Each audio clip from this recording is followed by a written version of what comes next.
নমস্কার বন্ধুরা, আমার রান্নাঘরে তোমাদের সবাইকে স্বাগত জানাই। আমি আজকে এখন করব চিকেন কষা, একদম ঝাল ঝাল করে চিকেন কষা।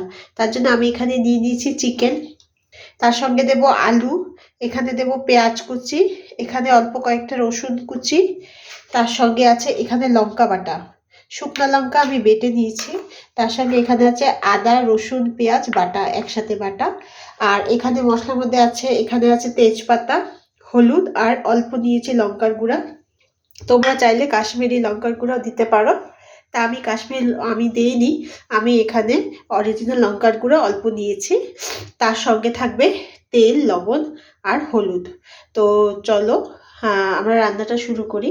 তো আমি এখানে কড়াই গরম করে নিয়েছি।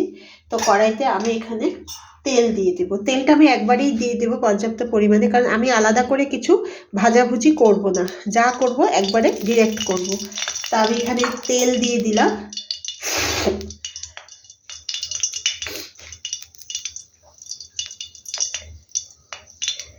তেলটা আমার আরেকটু লাগবে,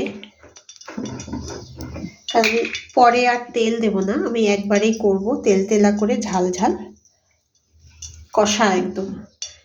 তো এখানে তেলটা গরম হোক। তেল গরম হয়ে গেছে, তেলটাকে একটু চারিদিকে আমি এইভাবে নাড়িয়ে দেবো।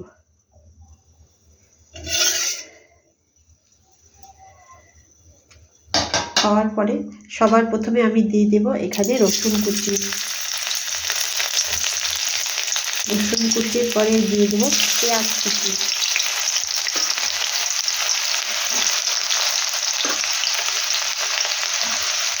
তারপরে আমি দিয়ে দেবো এখানে তেজপাতা।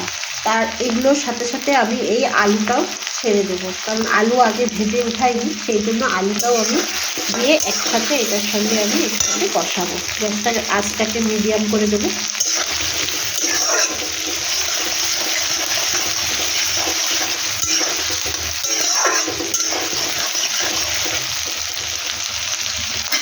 এখন আমি এটার মধ্যে দিয়ে দেবো লবণ।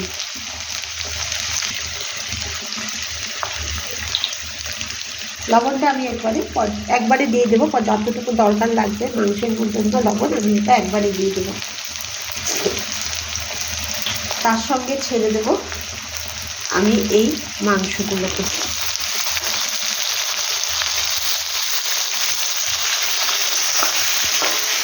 দিয়ে সবগুলোকে একসাথে আমি এটাকে নাড়বো।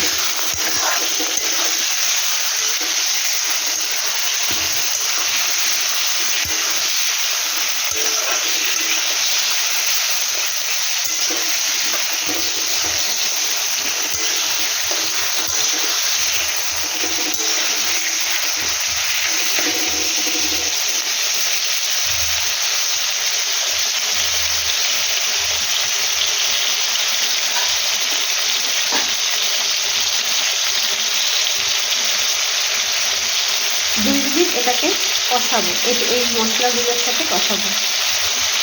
2 মিনিট কষানো হয়ে গেছে। এরপরে দিয়ে দেবো এখানে আদা রসুন পেঁয়াজ বাটা। তার সঙ্গে একই সঙ্গে দিয়ে দেবো এখানে লঙ্কার গুঁড়া আর হলুদ গুঁড়া দিয়ে এটাকে আবার একটু নেড়ে নেব।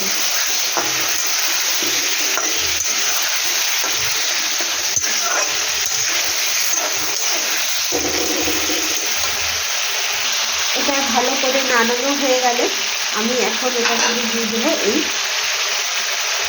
লঙ্কা বাটা।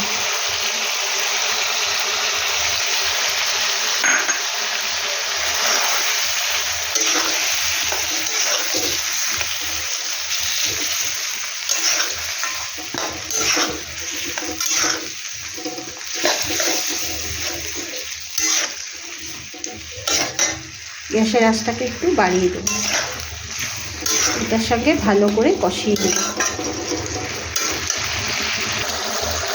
তো মাংস থেকে জল ছাড়ছে, আমি কিন্তু জল দিইনি। এই জলের মধ্যে আমি এটাকে কষাবো, আঁচটাকে কম করে আমি এটাকে প্রায় 3 থেকে 4 মিনিট আমি পুরো কষিয়ে নেব। তো সেটার জন্য দিয়ে দেবো আমি এখানে ঢাকনা। আর আঁচটাকে এই মিডিয়াম থেকে একটু লো রাখবো।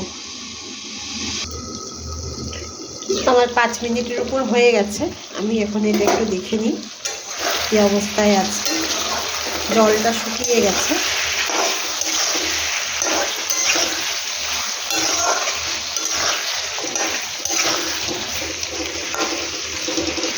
আলুটা অল্প অল্প শক্ত আছে, মাংসটা আর একটু হবে। মাংস সিদ্ধ হওয়ার জন্য আমি এখন মাংস আর আলুটা এখন প্রপার সিদ্ধ হওয়ার জন্য আমি এর মধ্যে গরম জল দেবো।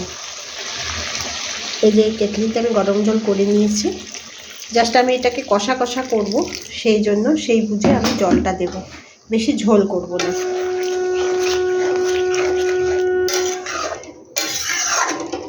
এটাকে এখন আমি ঢেকে দিয়ে কম আঁচে আমি এখন এটাকে ঢেকে দেব মাংস আর আলুটা সুন্দর করে সিদ্ধ হওয়ার জন্য।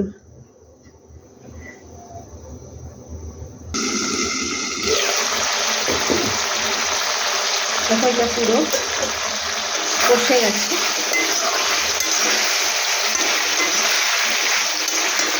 এটার মধ্যে আমি অল্প করে স্বাদটাকে ব্যালেন্স করার জন্য আমি অল্প করে চিনি দিয়ে দেবো। চিনি দিয়ে আবার এটাকে ভালো করে কষিয়ে দেবো।